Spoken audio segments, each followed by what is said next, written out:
जय श्री राधे। आज के वीडियो में हम रविवार के व्रत की कथा सुनते हैं। चलिए कथा को शुरू करते हैं। एक बुढ़िया थी। उसका नियम था कि हर रविवार को सुबह ही स्नान करके सारी क्रियाओं से निवृत्त होकर पड़ोसन की गाय के गोबर से घर को लीपकर फिर भोजन तैयार करती थी। भगवान का भोग लगाकर स्वयं भोजन करती थी। ऐसा व्रत करने से उसका घर धन धान्य एवं आनंद से पूर्ण था। इस तरह कुछ दिन बीत जाने पर उसकी पड़ोसन विचार करने लगी कि यह वृद्धा सर्वदा यानी हमेशा मेरी गाय का गोबर ले जाती है, इसीलिए वह अपनी गाय को घर के अंदर बांधने लगी। बुढ़िया को गोबर ना मिलने से रविवार के दिन वह अपने घर को ना लीप सकी, इसलिए उसने ना तो भोजन बनाया और ना ही भगवान को भोग लगाया और स्वयं भी भोजन नहीं किया। इस प्रकार उसने निराहार व्रत किया।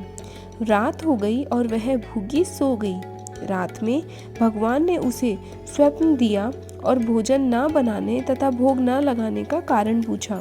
वृद्धा ने गोबर ना मिलने के कारण बताया। तब भगवान ने कहा, माता, हम तुमको ऐसी गाय देते हैं जिससे सभी इच्छाएं पूर्ण होती है, क्योंकि तुम हमेशा रविवार को गाय के गोबर से घर को लीपकर भोजन बनाकर मेरा भोग लगाकर खुद भोजन करती हो। इससे मैं खुश होकर तुमको यह वरदान देता हूँ तथा अंत समय में मोक्ष देता हूँ। स्वप्न में ऐसा वरदान देकर भगवान अंतर्ध्यान हो गए और जब वृद्धा की आंख खुली तो वह देखती है कि आंगन में एक बहुत सुंदर गाय और उसका बछड़ा बंधे हुए हैं।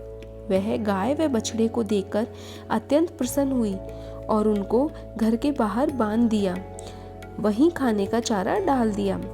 जब उसकी पड़ोसन ने बुढ़िया के घर के बाहर एक सुंदर गाय का बछड़ा देखा तो द्वेष के कारण उसका हृदय जल उठा तथा जब उसने देखा कि गाय ने सोने का गोबर किया है तो वह उस गाय का गोबर अपने घर ले आई और अपनी गाय का गोबर उसकी जगह पर रख दिया।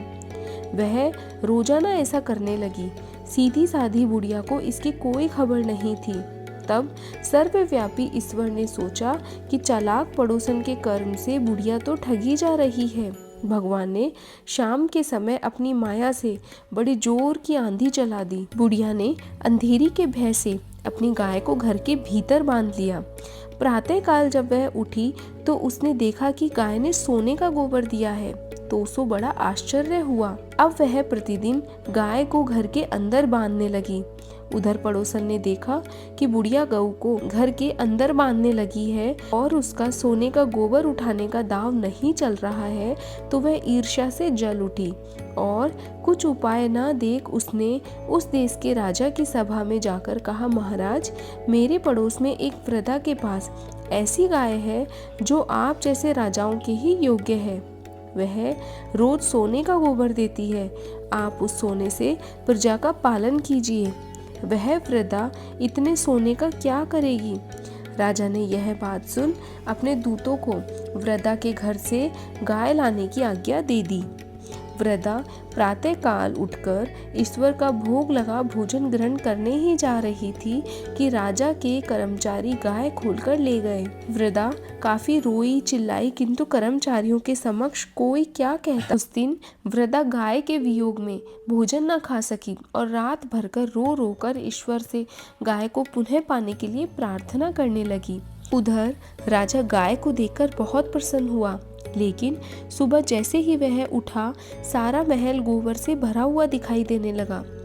राजा यह देखकर घबरा गया। भगवान ने रात में राजा के स्वप्न में कहा, राजा, गाय वृद्धा को लौटाने में ही तेरी भलाई है। उसके रविवार के व्रत से प्रसन्न होकर मैंने उसे गाय दी है। प्रातः काल होते ही राजा ने वृद्धा को बुलाकर बहुत सा धन दिया तथा सम्मान सहित गाय व बछड़ा लौटा दिए। उसकी पड़ोसन को बुलाकर उचित दंड दिया गया। इतना करने के बाद राजा के महल से गंदगी दूर हो गई। उसी दिन से राजा ने नगर वासियों को आदेश दिया कि राज्य की तथा अपनी समस्त मनोकामनाओं की पूर्ति के लिए रविवार को व्रत करें। व्रत करने से नगर के लोग सुखी जीवन व्यतीत करने लगे। कोई भी बीमारी तथा प्रकृति का प्रकोप उस नगर पर नहीं होता था। सारी प्रजा सुख से रहने लगी। हर रविवार को आपको ये व्रत करना है। बोलो सूर्य भगवान की जय।